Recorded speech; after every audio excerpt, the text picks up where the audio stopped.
Hi, I'm Paul Heney, Editorial Director for Fluid Power World. We're here at the IFPE 2017 show in Las Vegas.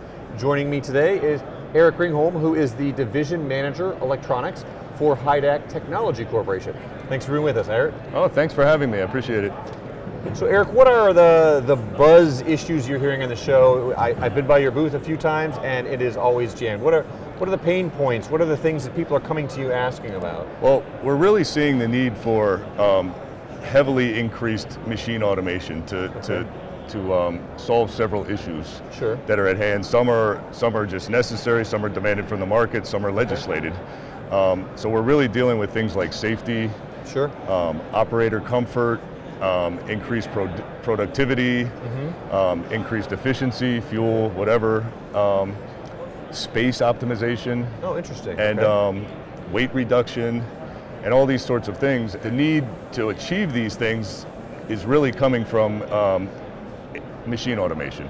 Electronics are going to need, it's technology, just like anything else. And what happens is the requirements to do all of these things fall into what we like to call advanced automation now. And, or advanced machine control even better. And to do this takes a lot of complex systems with high computing power and things like this. And we're seeing a lot of inquiries about what do you have to help us achieve some of these things that we're going into a place where we haven't been. And electronics really is slowly moving into the space, part of the space that hydraulics has traditionally been a place of. Do you see that continuing, and will electrics ever replace hydraulics, or where do you think that's going to kind of flesh out? Well, we see it that way too. It's really increasing, and it's escalating at a very quick pace.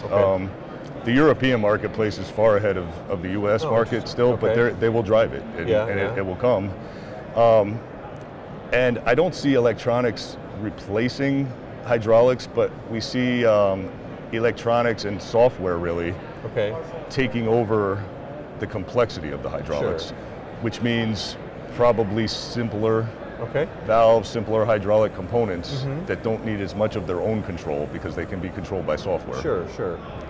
Now, how does Hydac see the rest of 2017 kind of panning out for the company? Is it an upward year? Is it?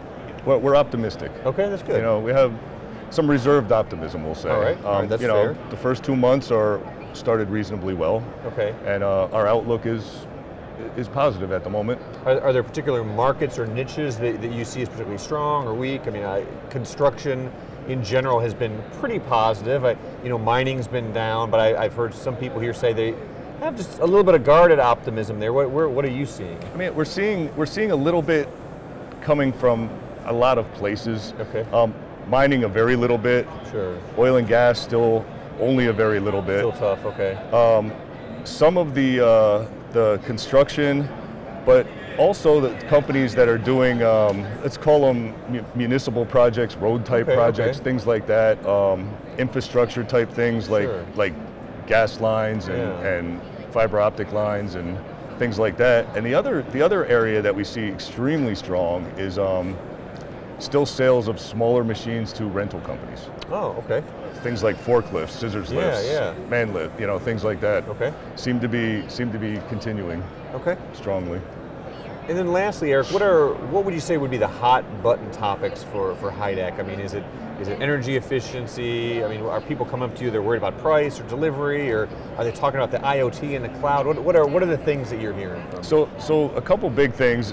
Price is a huge one. Always, yes. In the U.S., really now. I mean, every application we get involved in new requires some cost savings from the customer. So in that, we really take the approach of not looking at a component cost reduction. We're looking to provide an overall cost solution that improves the machine's operation by a certain percentage while also reducing their overall cost to implement it by a certain percentage.